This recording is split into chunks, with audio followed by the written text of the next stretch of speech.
Então, pessoal, a gente vai continuar com o nosso conteúdo.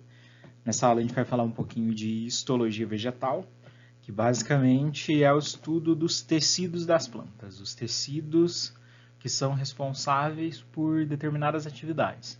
A gente vai começar a ver que as células se organizam de uma forma e em uma estrutura capaz de realizar determinada função. Então, a gente vai dividir os grupos de tecidos vegetais de acordo com as funções, de acordo com a origem de cada um deles. Então, essa apostila de histologia ela vai ser dedicada a esse item. Primeiramente, a gente vai ter que definir, né, o que são os tecidos, o que está acontecendo. A gente viu a célula vegetal numa forma mais geral, então, qual seria a estrutura da célula, a gente viu quais são os componentes, a gente viu algumas organelas, então a gente já teve uma ideia do que é uma célula. Se a gente pega um nível de organização um pouquinho mais acima, a gente entra em tecidos, que é o quê? É eu ter um agrupamento de células, um grupo de células que apresentam determinada especialização.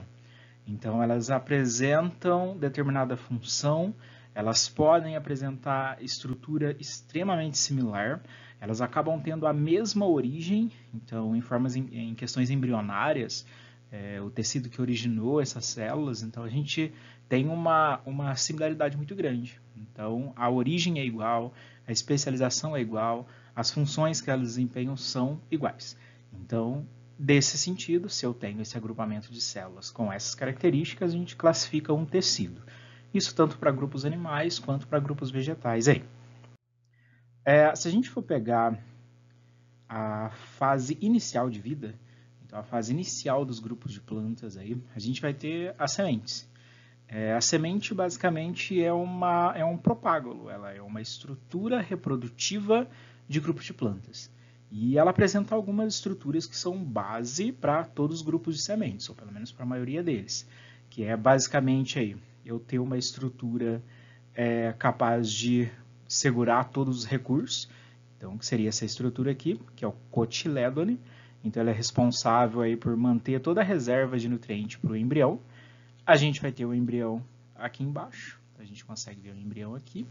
E por último a gente tem o tegumento, ou a casca da semente. Então a gente vai ter basicamente esses aspectos para a semente. A gente tem o cotilédone, a gente tem o embrião e a gente tem a casca da semente, ou o tegumento. Existem mais estruturas quando a gente começa a classificar o próprio embrião, né? Então, a gente vai ter a estrutura da radícula, que vai dar origem ao sistema radicular, a gente vai ter o caulículo, que vai dar origem ao sistema caulinar. A gente começa a ver que existem estruturas, estruturas da planta, mesmo dentro da própria semente. Acredito que todo mundo já tem, em algum momento, retirado ou separado essas duas estruturas do feijão, por exemplo, ou da soja. Então, a gente tem duas estruturas aí, os cotilédones, e a gente consegue observar o embrião lá no meio. É uma mini plantinha, já dá para a gente observar uma planta pequenininha ali já. Basicamente aí, a gente vai ter as angiospermas apresentando as sementes, normalmente são protegidas pelo fruto, então o fruto carnoso, pode ter algumas plantas que não tem o fruto carnoso, mas apresentam uma outra estrutura, a gente vai ver na aula de fruto. E a gente vai ter as gimnospermas, que as sementes são nuas, então não tem uma estrutura de proteção, pelo menos para a maioria delas. Então, nas anjo, as plantas com flores e frutos aí, eu vou ter uma estrutura capaz de proteger o meu fruto, que é o fruto, que é capaz de proteger a semente, e nas gimnospermas isso não acontece. Então, eu tenho a semente nua, a semente ela fica totalmente exposta aí. Se a gente for pensar na germinação, então aqui a gente está considerando uma semente, essa semente está no solo, ocorre o processo de embebição, que é a entrada de água na semente. Quando a água entra na semente, ativa o metabolismo do embrião, que é o que esse metabolismo? Induzir a ação da giberilina, que é um hormônio que induz o processo de germinação. Quando eu tenho essa ativação, eu tenho o meu embrião, a minha semente, com uma ação enzimática. Essa ação enzimática que eu estou vendo aqui, ela é capaz de quebrar esse tegumento, quebrar essa estrutura, para eu conseguir com que a planta saia, para eu conseguir que a planta nasça realmente. Aqui a gente tem o evento de germinação. Se eu comecei o processo de crescimento, eu vou gastar energia, eu vou consumir energia. Então, eu utilizo os nutrientes que eu tenho aí no cotiledone para eu conseguir fazer com que essa planta cresça. Ela vai utilizar desse nutriente aí até ela conseguir, com a ação do sol aí, ela conseguir realizar o processo de fotossíntese. Realizou o processo de fotossíntese, não dependo mais dessas reservas aqui, a minha planta segue crescimento. Então, basicamente, isso é bem rápido e bem básico aí, seria o processo que ocorre quando a gente fala de germinação de grupos de plantas. Os primeiros grupos de tecidos que a gente vai ver são os tecidos meristemáticos, que basicamente são tecidos embrionários, são aqueles tecidos que têm relação direta com o embrião. Então, quando a gente olhou para esse slide aqui, para o slide anterior, que não quer voltar agora, mas enfim, quando a gente estava vendo aquela semente no processo de germinação, aquele embriãozinho que estava ali, ele estava repleto de tecido meristemático, de tecido embrionário. Então, ele é um tecido que, como ele é inicial ainda, ele está em processo de crescimento, em processo de desenvolvimento, ele é um tecido que tem uma grande capacidade de divisão celular. Então, ele tem muita mitose acontecendo.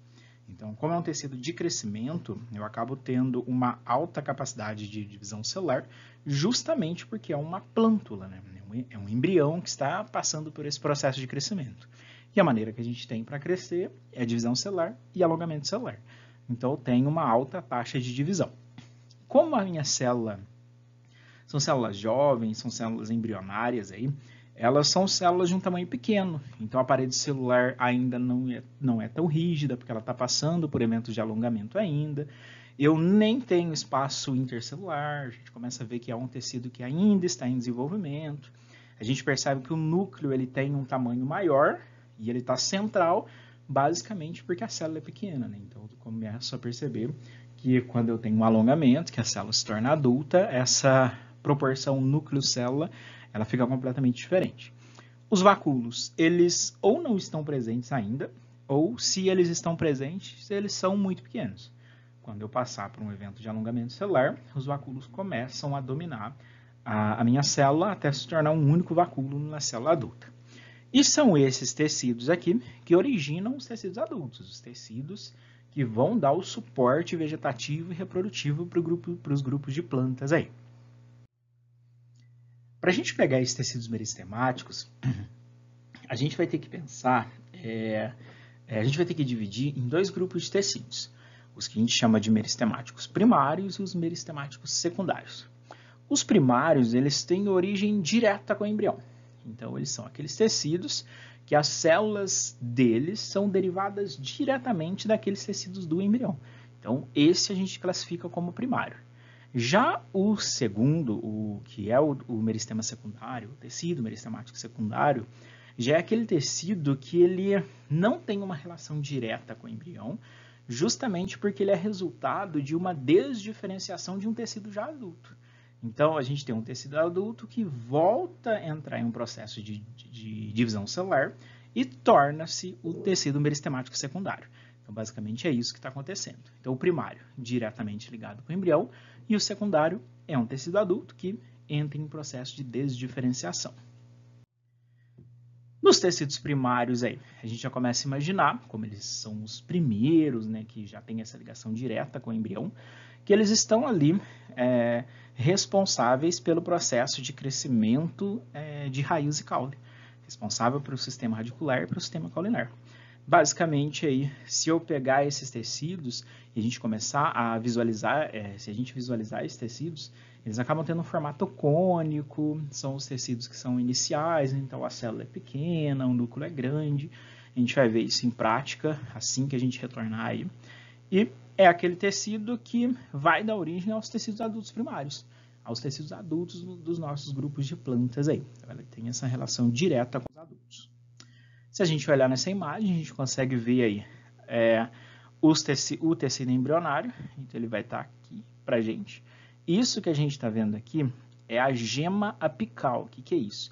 seria aquela pontinha das plantas que está passando pelo processo de crescimento, a guia da planta. Seria aquela gema, aquela porção inicial da planta ali, que fica ali no topo. Existem as laterais também que a gente vai conhecer, mas se a gente for pegar essa daqui, a gente está considerando esses grupos de tecidos primários aí. Se a gente olhar aqui embaixo, a gente vê algumas células que o núcleo está desorganizado. Então a gente começa a perceber que isso daqui é o quê? Divisão celular. Então, são planta, no caso desse daqui, isso daqui é um corte de cebola, a gente consegue perceber que a gente está em divisão celular acontecendo. Por quê? Porque é um tecido primário, é um tecido meristemático primário, tem alta taxa de divisão celular, então isso é possível da gente observar tranquilamente. Se a gente for pegar aí os processos de crescimento de raiz, então o nosso item aí de crescimento de raiz, a gente começa a ver que existem locais diferentes, certo? Porções de tecidos diferentes na mesma estrutura. Por exemplo, se eu for pegar o ponto vegetativo radicular, o ponto de crescimento da raiz, a gente começa a ver que existem ali tecidos diferentes. Um deles que a gente vai ver é a protoderme ou dermatogênese, podem ver esses dois nomes aí no livro. Basicamente, é aquele tecido de formação da epiderme, um tecido mais externo, um tecido com funções de proteção, com funções de revestimento, faz processo de trocas e por aí vai.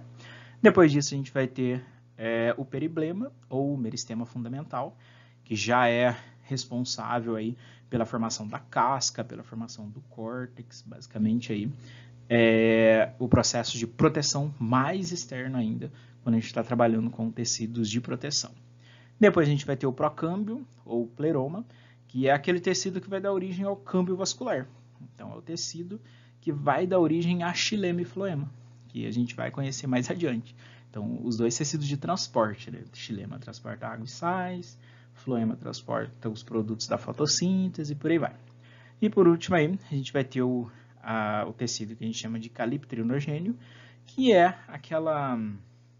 aquele tecido responsável pela formação da calíptera, ou da coifa, que seria a estrutura apical da raiz, a estrutura que está na ponta da raiz ali, com funções de secreção de muco para diminuir o atrito que eu tenho da raiz com o próprio solo, no momento de penetração no solo. Então, ela acaba tendo uma função aí muito importante para não danificar o sistema radicular. Aqui a gente consegue ver as estruturas, o que é mais nítido para a gente aí. A gente tem aqui a coifa, então a gente percebe que as células são diferentes, certo? Se a gente vê, não está corado, aqui a gente consegue observar isso também em prática. Dá para a gente ver o procâmbio aí, então a estrutura que vai dar origem ao nosso processo de transporte. Então são estruturas que a gente já consegue observar. A gente vai ver em tecidos adultos que a coloração é bem melhor.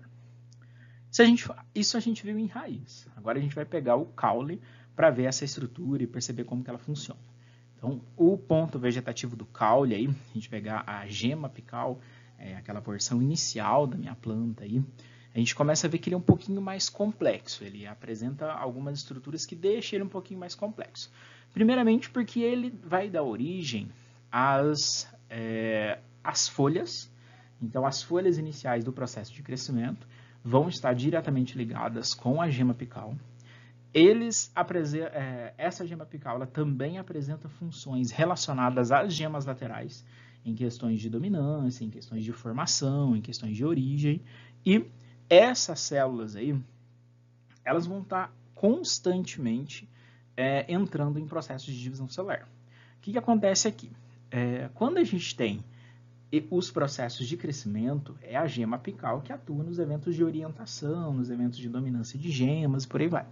Então, é um tecido de alta atividade. É um tecido que tem uma grande atividade aí. Então, ele vai estar sempre em processo de divisão para a formação das estruturas que a gente já conhece, o dermatogênio, o procâmbio, o meristema. Então, a gente começa a entender que é um tecido responsável pela formação dos outros tecidos adultos. Então, basicamente, aí para caule, a gente vai ter a protoderme, ou dermatogênio, com a formação da nossa epiderme. A gente vai ter o pleroma, ou câmbio, com a formação do câmbio vascular, xilema e floema, tudo primário ainda. O meristema fundamental, ou periblema, aí, com a função de produção da casca, ou córtex e da própria medula, que a gente vai ver em prática. E ele vai estar ligando também os processos laterais. O que é isso? Dominância das gemas laterais, processo de crescimento de ramos laterais e as próprias folhas. As próprias folhas que vão surgindo aí para o nosso indivíduo. A gente vai ter as gemas axilares, que são as gemas laterais, que já são células meristemáticas que estão em repouso, vamos dizer assim. Elas apresentam atividade, sim, só que elas são dominadas, elas são subordinadas à gema apical. A gema que está lá em cima da nossa planta. Aí. Ela acaba desempenhando um papel de dominância, justamente por processos de orientação, para orientar o crescimento da planta e por aí vai. Aqui a gente consegue ver a nossa estrutura. Então, deixa eu mudar a cor disso daqui. Aí. A gente consegue ver aqui a nossa gema. Então, o meristema apical está aqui. As primeiras folhas, a gente consegue observá-las aqui. Estão vendo? Olha, folha um pouquinho mais velha. Aqui tem uma folhinha um pouquinho mais velha. Esse daqui já é folha que já tá em um processo de desenvolvimento maior. E aqui a gente percebe que tem gemas laterais, olha. Gema lateral. Esse nó, a gente vai conhecer na aula de caule, ele também é responsável pela associação com gemas laterais. Então, esse nó aqui, ele vai estar associado a uma folha, que seria isso daqui, e o nó seria uma estrutura aqui embaixo. E, normalmente, acima do nó aí, a gente tem a gema, que no caso é uma gema lateral. A mesma coisa a gente vê aqui, só que por representação, que a gente tem o meristema, o tecido embrionário, a gente já começa a ver os primórdios foliares, as folhas um pouquinho maiores aí. O que está aqui no centro, a gente já trabalha com os processos de transporte. Então, o procâmbio, que vai dar origem ao câmbio vascular, o meristema fundamental, com o córtex, com a medula aí. A gente tem a protoderme, então a gente consegue ver todas as estruturas já quando a gente fala de uma gema apical. Aqui a gente vê em foto, então aqui a gente tem uma planta qualquer. Isso daqui, sempre um ponto de inserção, a gente vai chamar de nó. Então, tudo que for ponto de inserção, a gente chama de nó. Aqui a gente tem um ponto de inserção, chama de nó. Aqui a gente tem outro ponto de inserção, mais um nó. Inserção do quê? De folha, de caule, qualquer item que esteja inserindo na estrutura, a gente trabalha como nó. O espaço que a gente tem entre um nó e o outro, a gente chama de entrenó. Escrever com o mouse é horrível. Vamos esquecer isso daqui. Então, aqui o intervalo entre um e outro, a gente tem um entrenó acontecendo aí.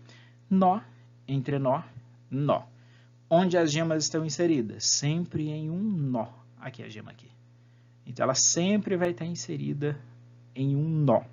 Ah, Edmar, eu vi uma planta que tem um nó, mas não tem a folha.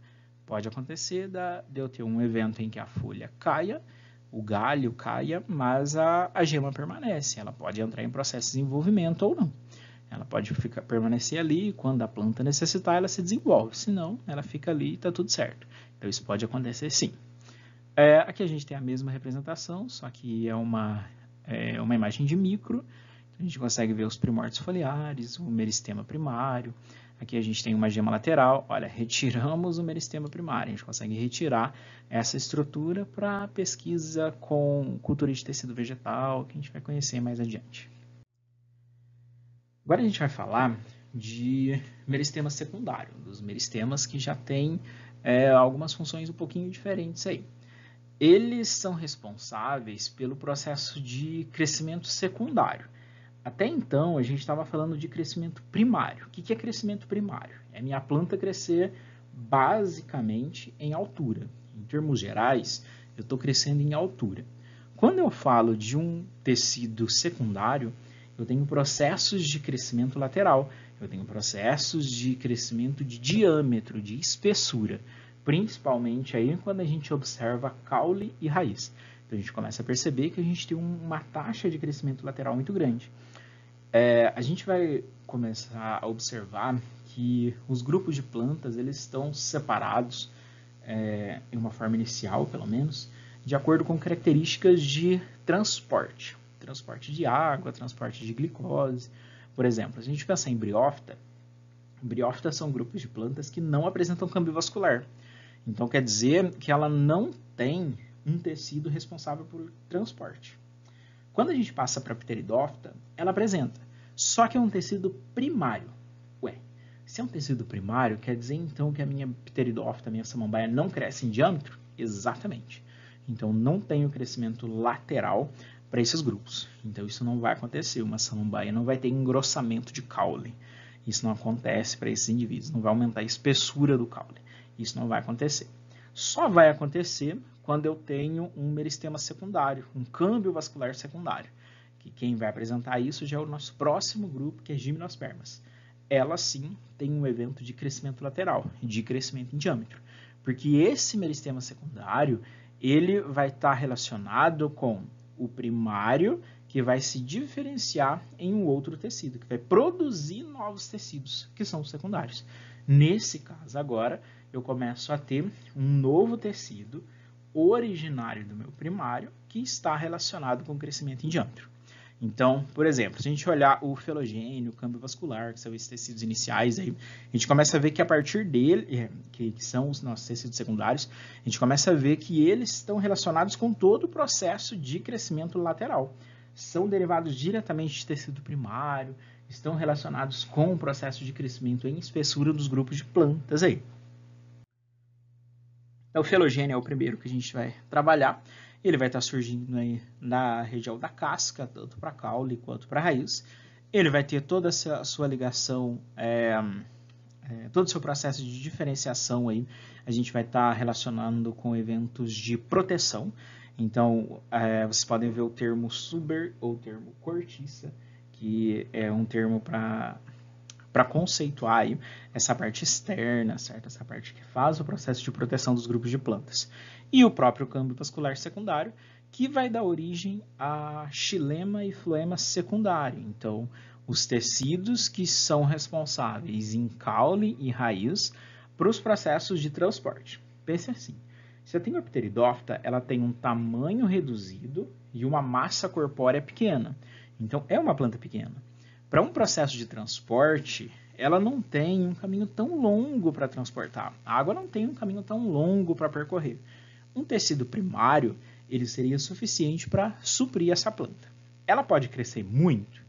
Poder, ela até pode, só que ela é limitada pelo tamanho. Por quê? Se eu tenho um tecido primário, que tem um processo de irrigação, sim, de um processo de transporte, sim, só que ele não é tão eficiente como um secundário. Então, se a minha samambaia crescesse muito, se eu tivesse uma samambaia de 15 metros de altura, um tecido primário não seria suficiente para nutrir uma planta com um tamanho desse. Então, simplesmente, ela não ia conseguir permanecer. Então, a gente começa a ver que o tecido primário, ele acaba também limitando as plantas. Quando a gente vai para um câmbio vascular, para um tecido secundário, que eu tenho o desenvolvimento de mais tecidos aí, de mais câmbios vasculares, a gente começa a perceber que o nosso processo aí que o nosso processo de crescimento, ele acaba sendo muito mais eficiente, principalmente porque agora eu tenho uma irrigação melhor, eu tenho uma distribuição melhor, porque eu tenho mais câmbio, mais tecido vascularizado aí, para a gente ter os nossos eventos de transporte e de irrigação. Os nossos tecidos adultos, então, basicamente eles têm células adultas, que já são especializadas, que pode ter uma capacidade de divisão grande, dependendo da função que ele está realizando. Por exemplo, se eu sou um tecido adulto que estou relacionado com reprodução, então no período reprodutivo eu tenho uma taxa de divisão celular grande. Sou um tecido adulto e estou passando por um evento de cicatrização, então eu tenho uma taxa de divisão celular grande. Fora isso, a divisão celular ela pode ser um pouco menor, ela tem uma capacidade um pouco menor para um tecido adulto. Vão realizar as funções aí de onde eles estão localizados. Então, um parênquima clorofiliano está realizando o processo de fotossíntese. Um tecido amilífero está realizando uma função de armazenamento de amido. A gente começa a ver que os tecidos, a localização de cada um desses tecidos vai determinar qual que é qual que é o seu processo de realização aí, qual que é a sua função basicamente dentro do grupo. A gente vai começar a perceber também que mesmo eu tendo uma quantidade grande de tecidos que acabam preenchendo espaços e por aí vai, ainda ficam alguns locais, ainda ficam alguns espaços entre as células, ainda ficam algumas câmaras, algumas lacunas, que a gente vai começar a ver que à medida que o conteúdo for chegando, a gente vai começar a descobrir por que esses locais ficam sem células, ficam sem um tecido responsável por ocupar esse local. Basicamente existem funções, não é um local perdido, é um local que precisa ter esse espaço para desempenhar algumas outras funções. Um exemplo disso é a troca gasosa. Então eu preciso ter um espaço para que isso aconteça. Primeiro tecido, primeiro parênquima. Parênquima a gente vai determinar tecidos adultos. Então, o primeiro parênquima que a gente vai falar é o parênquima de preenchimento. Isso já ajuda bastante para a gente saber o que ele faz.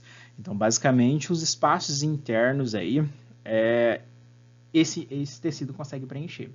Mas nem sempre ele desempenha só essa função de preenchimento. A gente vai ver que existem outras sim. Mas, basicamente, é um tecido vivo, então é um tecido que as células podem realizar lesão celular, pode acontecer crescimento, vai acontecer eventos aí de cicatrização, por aí vai. São células alongadas, ou podem ser células estreladas, ou células poliédricas, então a gente não tem uma forma definida para essas células, não. A parede celular geralmente é primária, então a parede primária que a gente conheceu lá na aula de célula vegetal. Nesse tecido aí, ele pode ser tanto primário quanto secundário. Então, eu posso ter um parênquima de preenchimento primário, um parênquima de preenchimento secundário. Então, os dois aí podem estar ocorrendo nesses indivíduos. Vai estar ocorrendo na casca, na medula do caule, na medula da raiz, no mesófilo da folha.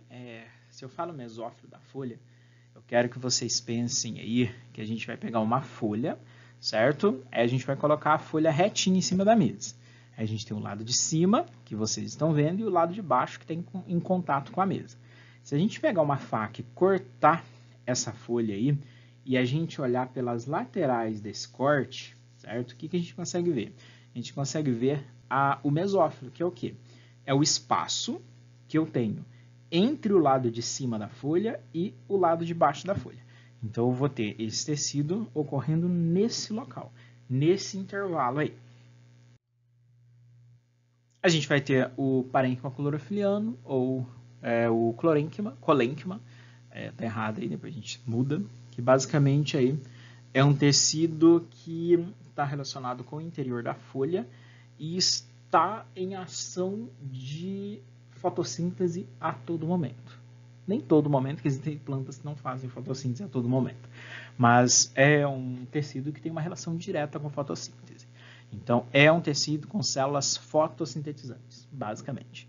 Ele vai ser dividido aí em dois tecidos, o parênquima palissádico, que é superior, e o parênquima lacunoso, que é inferior. Espero que tenha desenho para isso. Tem. Vamos ver aqui primeiro, já a gente volta lá. Então, o que vocês estão vendo aqui? Ó? Então, a gente pegou uma folha, olha, essa folhinha aqui, e a gente fez um corte. Agora a gente vai pegar esse corte, que é essa parte mais escurinha aqui, e vai olhar o que está acontecendo dentro dela. Isso que a gente está vendo aqui é o lado de cima da folha. Isso que a gente está vendo aqui é o lado de baixo da folha.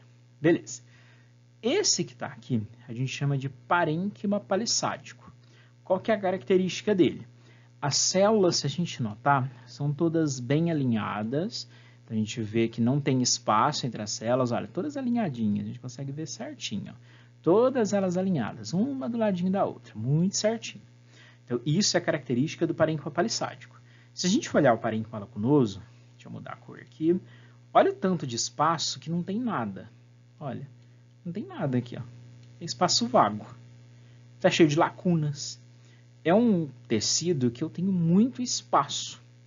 Para que será esse espaço aí? Vamos ver as funções do palissádico primeiro. O palissádico, ele está muito organizado e do lado de cima. Se a gente notar, dá para ver os cloroplastos aí, ó, tudo em verdinho, dá para a gente ver os cloroplastos. O que está acontecendo aí? Eu vou ter o parênquima palissádico mais organizado, aumentando a quantidade de cloroplastos que eu tenho disponíveis em contato com o Sol, do lado de cima. Se eu olho para o lacunoso, tem cloroplasto? Tem, mas é muito menor do que a quantidade que eu tenho do lado de cima. Porque aqui eu tenho lacuna. E as células, olha, está cada uma numa posição, não tem uma posição muito certa, cada hora uma está de um lado, então não tem uma organização muito boa. Esses espaços que eu tenho aqui são espaços que estão relacionados com a troca de CO2 e O2. Então, o processo de respiração. Então, a gente vai ter aí eventos de entrada de gases e saída de gases via essa estrutura aqui, que é o estômato. Então, eu vou ter uma alta concentração de estômatos do lado de baixo da minha folha. Por que do lado de baixo? Do lado de baixo, ele é sombreado, porque o sol está do lado de cima da planta. Então, a própria folha vai fazer sombra para o lado de baixo. Se o lado de baixo tem sombra, quer dizer que a temperatura dele é menor, quer dizer que ele não esquenta tanto. Se esquenta pouco, eu não perco água que está no parênquima lacunoso. Por que eu não perco? Se não aquece, não vou ter perda quando eu abrir o estômato. Se tiver muito quente aqui, quando acontecer do estômato abrir, a água vai embora, o vapor de água vai embora. Como está do lado de baixo e é sombreado, temperatura é baixa, a água permanece no parênquima lacunoso e está tudo certo. Então, isso é um mecanismo que facilita bastante aí, os processos de economia de água. Voltando, por algum motivo, o slide não retorna. Não sei o que acontece. Depois a gente vê isso daí. Vamos seguindo aí. O parênquima lacunoso aí, quando a gente fala desse tecido, ele vai estar mais relacionado com os eventos de trocas e o parênquima palissádico com os eventos de fotossíntese. Só que a gente não separa os dois. A gente não vai ter esses dois eventos ocorrendo de formas separadas aí. A gente vai perceber que para isso daqui acontecer, eu preciso de eventos que acontecem aqui e vice-versa. Então, não dá para a gente separar as funções desses dois tecidos. A gente vai ter o parênquima milífero, então é um tecido responsável pelo armazenamento de amido. Então, a gente consegue ver os grãos de amido aí que estão armazenados dentro de cada uma dessas células. Dá para a gente ver isso em prática também tranquilamente. A gente vai ter o parênquima aquífero. Então, basicamente, o que muda nesses parênquimas é a estrutura que o item que ele está armazenando. Então, para um parênquima aquífero, qual que é o evento que eu estou armazenando? Água. Para o parênquima aerífero ou o aerênquima, eu tenho o processo de armazenamento de ar. Então, aqui eu tenho grupos que passam por períodos de baixa fotossíntese, então preciso armazenar água. Aqui eu passo por plantas de ambiente aquático que precisam armazenar ar. Então, a gente consegue separar os dois grupos dessa maneira aí. Para falar do colênquima, esse tecido aí responsável por esses eventos esses eventos ligados com o processo de sustentação, a gente começa a ver que existem tecidos que são exclusivos para a sustentação de plantas. Então, o colênquima é um deles aí. É um tecido composto de células vivas, tem capacidade sim de realizar processo de alongamento celular e a função, basicamente, é a sustentação mecânica dos grupos. Então, sustentação contra choques é o que mantém a planta em termos de permanecer ereta e por aí vai. Além de outros tecidos que ajudam também, que a gente vai conhecer. Se a gente for pensar em colênquima, se ele é um tecido de sustentação, a parede celular é reforçada. Então, tem uma estrutura realmente forte quando a gente fala de parede celular. Basicamente, são células prismáticas aí, vai estar presente em grupos de caule jovens, pecíolo, nervura de folha e por aí vai.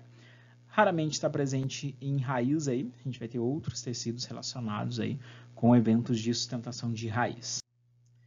Aqui a gente tem uma representação do colênquima, então se eu olhar para ele, dê uma olhada, a gente consegue ver o núcleo, a gente consegue ver a célula tranquilamente, e olha a espessura dessa parede celular.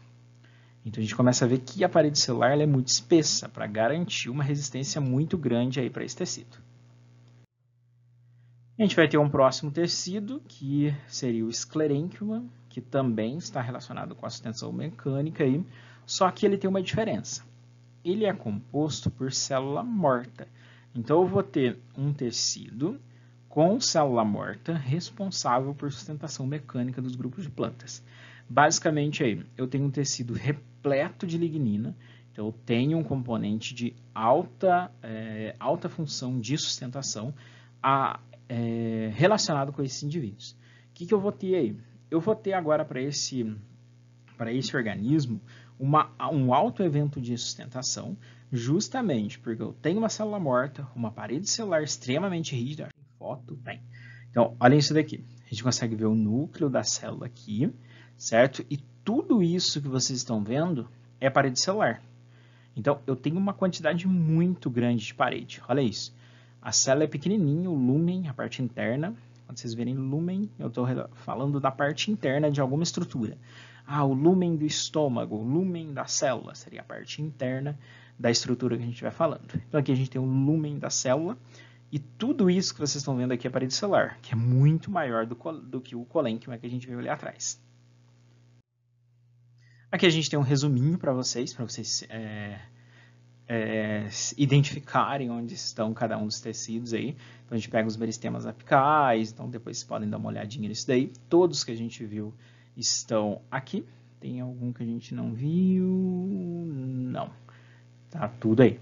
Estão todos eles aí. Só para poder organizar aí. Então, vocês podem estudar por essa tabelinha e aí vocês vão adicionando só as funções para saber o que é um, o que é o outro aí. Quem é primário, quem é secundário, tá tudo aqui do ladinho para vocês. A gente vai ter aqueles tecidos, aqueles parênquimas que são secretores de alguma coisa. Então, eles podem secretar alguma substância. Um deles que a gente vai conhecer são os parênquimas lactíferos, que são respostas que um exemplo seria a produção do látex, que é uma estrutura relacionada com a cicatrização das plantas. A gente utiliza para a produção para nossos produtos aí, mas ele está relacionado com eventos de cicatrização de plantas. A gente vai ter os resiníferos, que têm a função de secretar resinas que normalmente apresentam antibióticos. Então, uma planta sofreu uma lesão. O exemplo é o pinheiro. O pinheiro sofreu uma lesão. A gente vai lá e corta.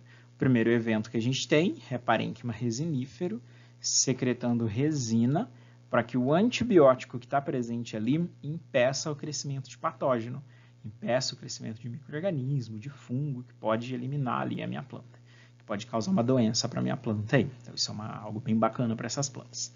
Se é um grupo secretor aí, a gente começa a ver que eu posso ter parênquimas que secretam substâncias que são derivadas do próprio metabolismo. Por exemplo, tem a produção de sais que ocorrem em eventos naturais dentro da planta. Só que esses sais não são utilizados, então eles precisam ser secretados. Então eu posso ter esses parênquimas secretores nas folhas aí, que secretam esses cristais de sais e eles ficam ali na superfície da folha. A gente consegue até desenhar na folha, passa a mão fica branca da quantidade de pó de cristais que estão presentes ali, graças a esses parênquimas secretores aí. A gente vai ter os tecidos de revestimento, no caso o suber é o mais representativo aí pra gente. Tecido de revestimento aí, a gente começa a ver o suber pelo menos, que é um tecido totalmente externo, que ele está relacionado com uma proteção mecânica da minha planta e é um tecido morto, o que ajuda muito. Pensem comigo, eu sou um tecido morto que reveste um organismo. Se eu sofrer uma lesão, se alguém vier aqui e corta só o suber, cortou só tecido morto. Então não teve contato com tecido vivo, não vai ter uma lesão exposta, não vai ter processos de contaminação, porque só atingiu o tecido morto. Então, uma casca externa que seja composta por tecido morto, ela acaba garantindo essa proteção para o meu organismo. Basicamente, as células, em um processo inicial de produção de suber, elas acabam recebendo uma proteína chamada suberina, que acaba matando essas células. Então, ela, a partir do momento que mata essa célula é impermeabilizada e agora ela é resistente, porque ela não tem água presente, eu não tenho mais eventos de troca, eu não tenho comunicação entre as células, parede celular ela se mantém, parede celular não vai ficar delgada em momento algum. Então a gente tem uma sustentação muito grande para esses grupos. Acaba protegendo aí para perda de água, desidratação, então não vai perder água, porque esse tecido acaba protegendo. Se tiver algum evento de agressão, de choque mecânico, alguma coisa bate na minha planta, vem um roedor para roer a minha planta, então o Suber acaba protegendo aí. Ele pode funcionar como um isolante térmico aí, principalmente porque tem ar presente ali dentro, pode ter corrente de ar ocorrendo, né, no Suber, que acaba fazendo os eventos aí de controle térmico da minha planta. Em alguns momentos, a gente pode ter perfurações, que a gente chama de lenticelas, que são estruturas de comunicação que atuam nos eventos de respiração. Então, isso pode estar presente aí também. E quando for um evento de rompimento, vai formar o retidoma, que seriam os fragmentos desse Suber. Então, tem esse Suber totalmente fragmentado aí. Aqui a gente consegue ver o Suber. Então, acho que todo mundo já viu a casca de grupos de plantas aí, então todas elas apresentam aí. Ele é um tecido que é multiestratificado. O que é isso? O tecido estratificado é um tecido que possui camadas. Então, se eu olhar o Suber, eu tenho várias camadas desse tecido aí para formar isso daqui. Então, o meu tecido é multiestratificado, tenho várias camadas de células mortas aí.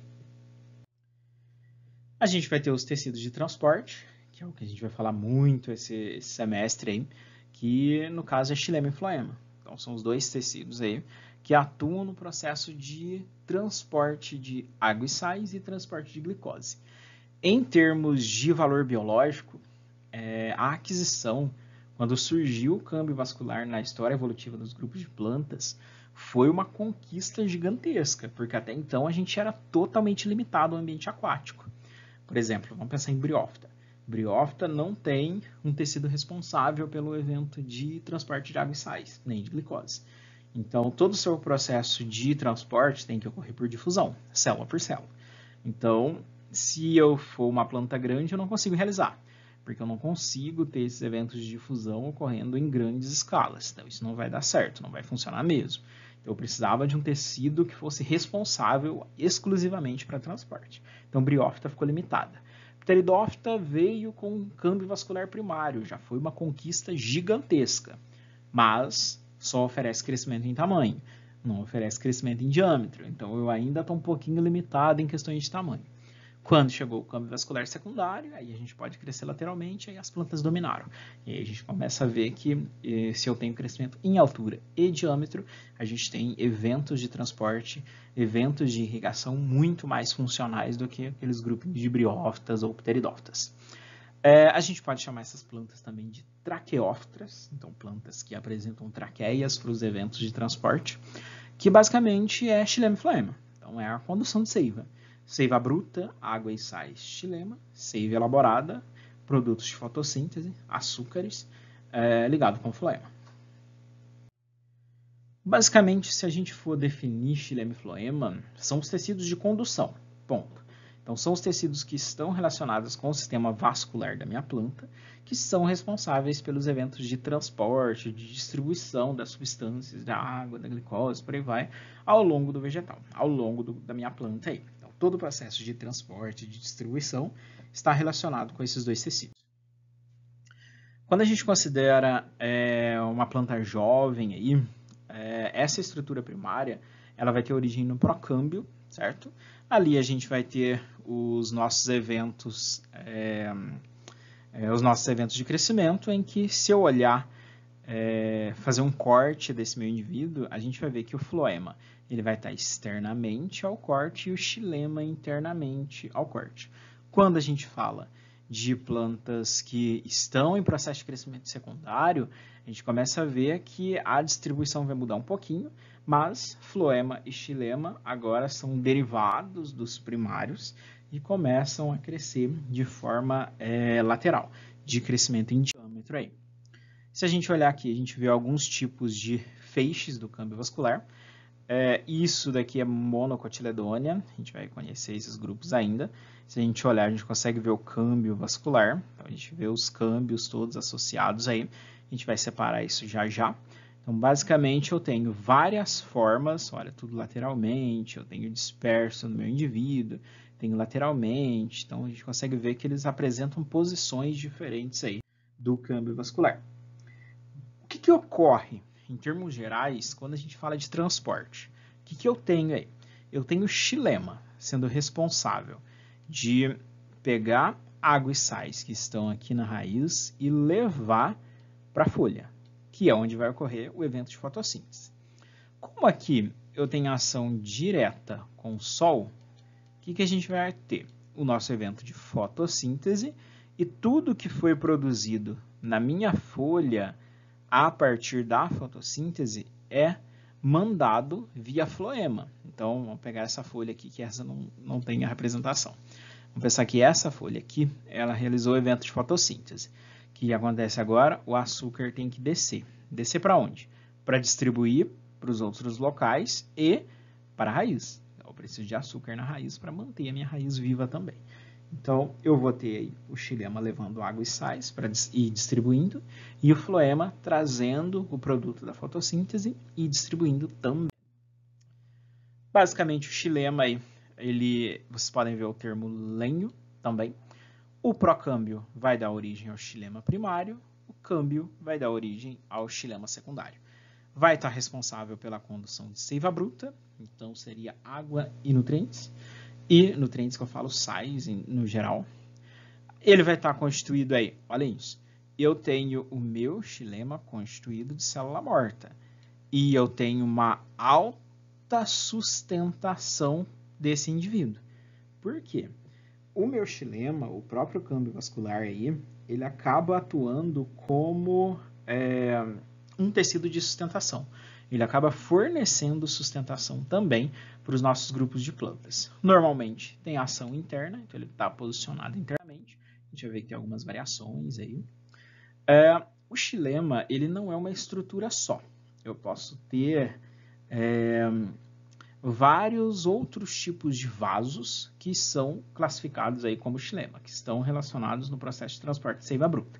O primeiro deles que a gente vai ver seria os traqueídeos, ou vasos fechados aí, que são vasos sem ligninas em alguns pontos deles aí, e acabam, por esses indivíduos, por essas estruturas, não tendo um sistema de distribuição lateral muito definido aí, que é algo que é mais definido para os elementos de vasos, que eu tenho um sistema aberto que vai permitir a minha comunicação lateralmente, que vai permitir os meus eventos de distribuição. A gente vai ter as fibras, que já tem um processo de fornecer um suporte mecânico, que pode atuar também em eventos de armazenamento de algumas substâncias. Então, eu ainda tenho aqui alguma ligação. Se é armazenamento, dá para imaginar que ele tem alguma ação metabólica. Então, é um tecido vivo aí que está relacionado com o xilema. E a gente vai ter as células paraquimmáticas com função de reserva e uma condução a curta distância. Então, ela poderia fazer um processo de distribuição lateral, por exemplo, mas que seja uma distância bem curta, que não precise de um câmbio, não precise de um vaso para fazer esse processo de transporte. Quando a gente olha para o floema, ou Liber, a gente tem o procâmbio, dando origem ao floema primário, e o câmbio, dando origem ao floema secundário, responsável pela condução e distribuição da seiva elaborada, produto de fotossíntese, açúcar. Então, eu vou ter ele aí relacionado com esse evento de produção. Quando eu tenho aí o nosso evento de transporte via xilema, eu estou levando para minha planta água e sais. Então, quando isso daqui, água e sais, chega até as folhas aí, são utilizados para o processo de fotossíntese. Então, basicamente, o que eu tenho? Eu vou ter aí a ação de, vamos tentar escrever, de CO2, certo? Mais a água que o xilema está levando, certo? Vai ocasionar aí, a partir da ação, vamos mudar a cor, a partir da ação da luz, da energia da luz, eu tenho a produção de algumas estruturas, que no caso aí seria o meu açúcar. Nossa, escrever com o mouse, gente do céu. Foi. A produção do meu açúcar e a liberação de oxigênio. Então, isso seria uma reação muito simplificada da fotossíntese, porque tem muita coisa que está acontecendo aqui ainda, certo? Por exemplo, eu tenho, além dessa liberação, eu tenho liberação de CO2, além desse consumo, eu tenho consumo de O2, eu tenho outros nutrientes que entram na fotossíntese como auxiliares, como ativadores de enzimas, por aí vai. Mas, no geral, é o quê? Gás carbônico, mais água. Pela ação da luz, eu tenho a produção do meu açúcar e a liberação de oxigênio. Basicamente, é isso que está acontecendo. A gente vai ter alguns tipos celulares também relacionados com o floema. Um deles é os tubos crivados. Isso já ajuda bastante para a gente. Já pensa que é um tecido vivo, certo? Isso a gente já vai considerar. Ele vai apresentar vários crivos, vários pontos de transporte. Para quê? Para poder fazer todos os eventos de comunicação com as células vizinhas, com o citoplasma das células vizinhas. Então, esse tubo crivado, cheio de comunicações, eu acabo tendo esses poros, esses locais, para eu ter uma maior distribuição, eu ter uma melhor comunicação entre esses indivíduos. A gente vai ter as células companheiras, que vão estar associadas com os tubos crivados, em que elas atuam no evento de nutrição desses tubos. Então, os eventos de troca de substâncias que ocorrem basicamente pela associação de célula companheira e tubo crivado. A gente vai ter fibras de esclerênquima e células do parênquima, que são encontradas no floema, dando sustentação. Então, o esclerênquima a gente já conhece. Então, ele atua nesses eventos aí de sustentação. Parênquima, lembra? Parênquima de armazenamento. Então, eu vou ter armazenamento de estruturas também relacionadas com esses indivíduos aí. Aqui a gente tem um exemplo, então, do xilema. A gente vê os elementos... Quando a gente for fazer os cortes, a gente vai... corte de caule, corte de raiz, a gente vai conseguir ver essas estruturas, esses elementos de vaso, essas perfurações aí. Justamente porque o processo de transporte lateral precisa ocorrer. Então, isso vai ocorrer graças a essas perfurações. Olha no floema. A mesma coisa ocorrendo aí, ó. A gente vai ter divisão em segmentos. Então, se a gente pensar aí, basicamente, no meu floema e no meu xilema, eles são compostos aí por compartimentos. Então, eu tenho compartimentos responsáveis pelos eventos de transporte. Isso ocorre para floema, como também vai ocorrer para xilema, independente da forma que eu vou ter nessa ligação, certo? Então, eu vou ter os compartimentos aí para os dois grupos. Os eventos de condução, tanto de seiva bruta quanto de seiva elaborada, depende de alguns fatores, depende de alguns itens aí. Basicamente, aí, se a gente for pegar um grupo de planta, o que acontece? Vamos pegar essa planta aqui, ó. Eu tenho água e sais aqui embaixo, só que essa água e esses sais precisam chegar aqui em cima. Para isso acontecer, eu preciso pegar uma rota via xilema. Então, a seiva bruta precisa atingir xilema. Para isso acontecer, eu vou ter algumas rotas, que a gente já vai ver, mas o que eu preciso que ocorra aí? Eu preciso que exista uma força capaz de levar essa água, certo? Vamos seguir para vocês verem isso. Primeiramente, aí, um dos primeiros eventos que vai acontecer para a absorção de água pelas raízes, absorção de sais, por aí vai, o que acontece? A água, como a gente já sabe, ela vai ter uma ação de uma porta de entrada com a própria raiz. Esse primeiro processo, ele se dá por osmose. Então, a gente vai ter aí, basicamente, os nutrientes, certo? Sendo transportados junto com a água via fluxo de massa. Então, pensem que vocês estão numa festa, certo? E a festa está lotada, tem muita gente mesmo. E só tem uma única porta para sair. Acontece alguma coisa, uma briga, não sei, acontece alguma coisa que todo mundo quer sair ao mesmo tempo. Todo esse pessoal tentando sair ao mesmo tempo e todo mundo descontrolado para sair, se você quiser ficar paradinho ali no meio, você não vai conseguir. Por quê? Porque eu tenho um fluxo muito grande de gente saindo do local. Então, eu acabo sendo levado. Então, eu vou pelo fluxo dessa massa, que é o que está acontecendo com os sais. Então, do que a água vai indo, a água seria a multidão, e o sais seria a gente que está ali paradinho tentando ficar quieto, mas não vai acontecer. Então, acaba sendo levado aí tudo junto. Então, basicamente, aí, para entrar nesses eventos, a gente vai ter algumas rotas. A primeira rota que a gente tem para a água chegando na raiz é a rota apoplástica, ou apoplasto, que é o quê? É a água não precisando atravessar nenhuma membrana. Então, eu não vou ter o meu fluxo de água ocorrendo dentro de célula. Isso não acontece. Isso na apoplástica. Se eu tiver uma rota simplástica, eu realmente preciso passar via membrana. E isso acontece pelos plasmodesmas. Então, eu agora não estou entre as células, estou passando por dentro dos meus grupos de células aí. E eu vou ter um transporte que a gente chama de transmembrana ou transcelular, que eu necessariamente, para eu conseguir realizar o meu processo de entrada, eu preciso atravessar duas membranas plasmáticas. Então, eu atravesso duas membranas para conseguir fazer o meu evento de transporte aí. Basicamente, essa via está relacionada aí com o transporte de água, graças a proteínas que estão relacionadas com o transporte de água. Então, isso acaba facilitando muito mais aí para esses eventos de transporte. Não é uma via preferencial aí para a gente estar falando dos solutos. Os solutos vão estar presentes aqui, mas pode acontecer? Pode acontecer. Mas eu vou ter essa via mais relacionada com o transporte de água exclusivamente aí. Aqui a gente tem um exemplo. A via apoplástica, se vocês olharem, olha, está ocorrendo externamente. Eu estou contornando a célula, certo? E na via simplástica e na transcelular, o que está acontecendo? Eu estou atravessando as minhas células aí. É isso que está basicamente acontecendo quando a gente fala dessas três formas de entrada aí da água.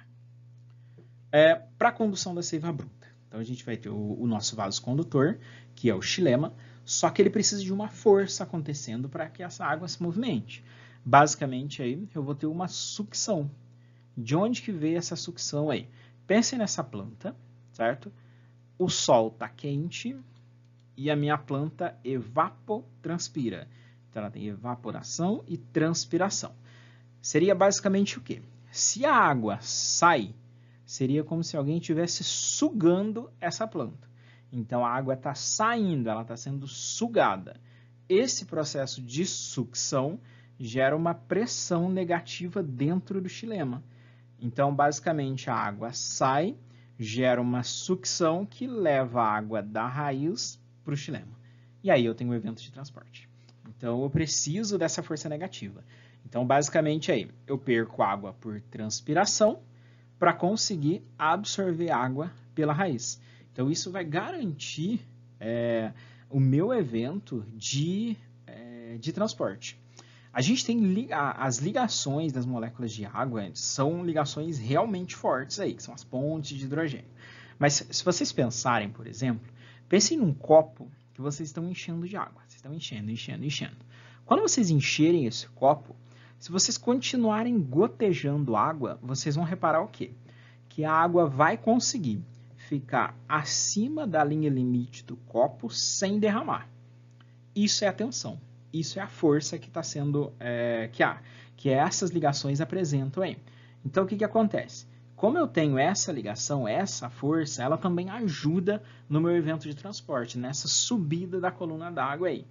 A gente vai ter mais um evento de transporte também, que é a capilaridade, que é um evento de transporte bem simples, que é a capacidade que a água tem de se movimentar em um tubo capilar, em um tubo com um calibre, um diâmetro muito fininho. Então, se a gente pegar um tubo capilar, um tubo de vidro, com a espessura de um fio de cabelo, e a gente encostar ele na água, a água sobe sozinha, por tensão, por esse evento de tensão superficial aí. E aí a gente consegue ter um processo inicial de transporte aí. Então, basicamente, aí, eu vou ter os eventos de transpiração, gerando esses processos de força que suga a água de pressão negativa. A aula teórica na videoaula é difícil, que está indo rápido demais aí. Eu quero que vocês vão anotando as dúvidas que vocês têm. Porque o que acontece? Quando a aula está aqui na videoaula, a gente não tem interação, né? Por exemplo, na sala eu paro, eu pergunto. Agora aqui não tem para quem perguntar, não tem para quem conversar. Então a aula vai fluindo. Então vocês precisam ir anotando as coisas que vocês não sabem, as coisas que ficaram difíceis para vocês. E vocês podem me mandar que a gente pode fazer uma live, fazer uma videoaula que seja só com as dúvidas. Porque, por exemplo, essa apostila tem 63 slides. Eu ia gastar no mínimo umas 3, 4 aulas para dar. E a gente vai fazer ela numa hora e pouco. Então, é uma aula realmente grande, mas que eu quero que vocês vão assistindo ela por partes. Vão assistindo ela aí à medida que vocês forem estudando. E realmente é uma aula grande, a gente vai ficar muito tempo nela aí. Acredito que com as 2 semanas a gente fica exclusivamente com essa aula, certinho? A gente vai ter também, além da transpiração, o evento de coesão, que é o que deixa as moléculas de água juntas, aí, unidas. Se vocês, basicamente ninguém deve ter tentado, mas se vocês pegar uma gota de água e colocar em alguma superfície, vocês conseguirem olhar essa gota de água aí, se vocês forem chegando o dedo de vocês, ou chegando qualquer item aí, bem próximo da água, e quando vocês encostarem, vocês vão ver que a gota de água se movimenta. Então, ela vai fazer um processo de movimentação. Essa movimentação é a coesão. Então, quando eu tenho a ligação com uma estrutura, a coesão faz esse pequeno processo de movimentação. Então, ele também ajuda no meu processo aí de transporte de água. E, por último, é a tensão, que a gente já viu, que é esse evento aí que relaciona com os eventos de entrada de água do solo.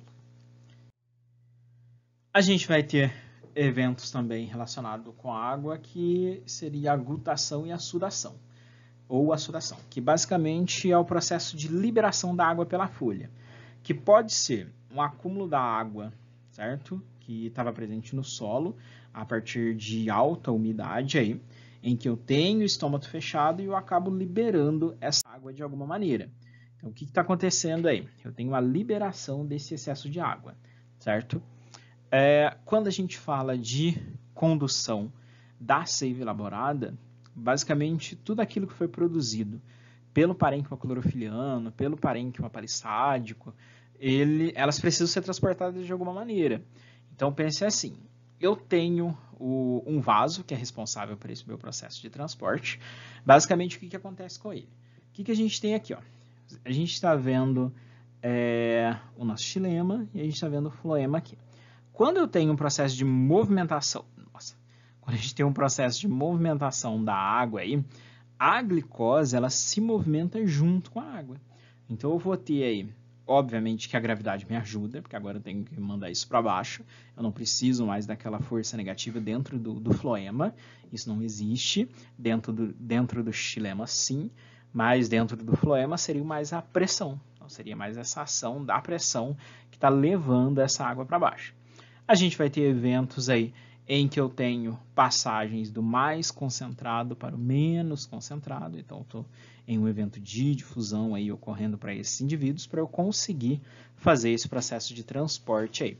Está associado com a água, está associado com a tensão, com a pressão que está relacionado com esses grupos. Em alguns momentos, vocês podem ver essa técnica, na verdade, que é uma maneira de eliminar grupos de plantas, que basicamente isso é ilegal, que é fazer um anel cortando a parte externa da minha planta aí. E o que acontece? Se eu faço esse processo de corte aí, a gente começa a ver que se eu faço um corte externo, a seiva bruta continua subindo para o nosso grupo de planta aí, e a planta não vai murchar. Só que o que acontece? Se eu fazer esse corte externo, ocorre um probleminha para minha seiva elaborada descer. Por quê? Se esse corte ocorreu aí e cortou o floema, a água sobe, realiza fotossíntese, a glicose vem descer não desce. Por quê? Porque eu fiz esse corte e eu começo a ter um acúmulo da minha estrutura nessa parte do meu indivíduo. É comum a planta simplesmente ser eliminada. Por quê? Porque não chega nutriente para a raiz. Então, não tenho nutrição de raiz, eu posso ter meu grupo de planta aí sendo eliminado. A gente tem as cigarras ou outros grupos aí de homópteros, de insetos sugadores, insetos herbívoros aí, fitófagos, fica melhor, né? Insetos que sugam, certo? A cigarra, aqui a gente tem um pulgão, mas a cigarra é o mais comum e é o que causa mais preocupação quando a gente fala de termos agronômicos aí. É um indivíduo que ele tem uma probóscide. Probóscide seria uma língua, certo? Que ela tem uma estrutura, ela tem um canal interno em que o meu indivíduo consegue sugar. Então, isso está presente em cigarra, está presente em pulgão, todos esses grupos aí. O que acontece?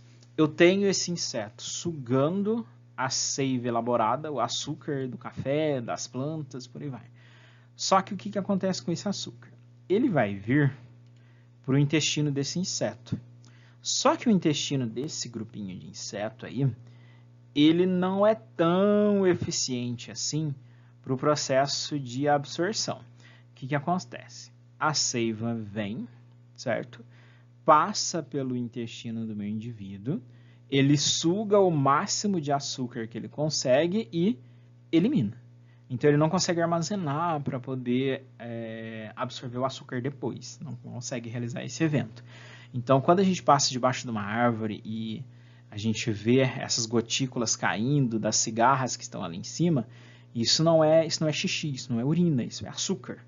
Então, isso daqui é puramente açúcar que o inseto sugou, não conseguiu absorver totalmente, porque ele não armazena, e ele acaba liberando. Então, basicamente, isso acontece aí para grupos desses tipos de insetos aí. Então, isso é comum para cigarra, isso é comum para pulgão, independente da planta que está sendo parasitada aí. A gente vai ter os eventos de fotossíntese, que basicamente é um processo realizado pelos grupos autótrofos, em que eles desempenham um papel de produção do próprio recurso. Vai ocorrer principalmente nas folhas, então as folhas que estão mais relacionadas aí com o processo de fotossíntese, justamente pela quantidade de cloroplasto e por aí vai. Então, basicamente, eu estou utilizando a energia química para a produção, utilizando a energia luminosa para a produção de energia química. Basicamente, é esse evento que está acontecendo. Ocorre pelo pigmento que a gente já conhece, que é a clorofila, que vai estar relacionado lá com o nosso cloroplasto, que vai ter uma semelhança com a nossa hemoglobina. Então, funções de respiração, funções de fotossíntese, por aí vai, estão relacionados com esses indivíduos aí. Basicamente, a gente tem vários grupos de clorofilas. A e B são as mais comuns aí, vão estar presentes nos cloroplastos, nas estruturas menores que são os tilacoides aí. Se a gente olhar, existem alguns fatores que atuam diretamente na fotossíntese. Pulou o slide, mas o que a gente tinha ali? Os fatores que influenciam na fotossíntese, o primeiro deles seria a luz. Então, se eu não tenho a energia fundamental para o processo, isso não vai acontecer, então a fotossíntese não ocorreria. A gente vai ter a disponibilidade de CO2, então se eu não tenho gás carbônico é a fonte de carbono para a produção de carboidrato. Então, se ele não está presente, a gente não consegue realizar a fotossíntese. A gente vai ter a temperatura. Temperaturas muito altas geram transpiração, planta perde água, então não realiza a fotossíntese. E a gente vai ter, para esses indivíduos, essas limitações. Então, se essas estruturas não estão presentes, se essas condições não estão presentes, a minha planta não consegue sobreviver. Esse gráfico ele representa o ponto de compensação, que é o ponto em que a respiração e a fotossíntese se igualam. O que é isso? A respiração aí, ela seria a energia gasta pela planta, certo? Para ela se manter viva, vamos pensar assim. E a fotossíntese é a energia que ela produz. Se a minha planta, ela produz mais do que ela gasta, ela está acima do ponto de compensação. Se a minha planta gasta mais do que ela produz, ela está abaixo do ponto de compensação. E se a minha planta só consegue produzir o que ela consome, ela está exatamente no ponto de compensação. Se a minha planta quer armazenar recursos, ela tem que estar acima. Se a minha planta se ela quer passar por um processo de crescimento, ela tem que estar acima. Se a minha planta ela quer passar por um processo de frutificação, de floração, ela precisa estar acima, porque ela está realizando um processo acima do que é necessário para a sobrevivência. Então, qualquer atividade que a planta realiza que demanda energia, ela precisa estar acima do ponto de compensação.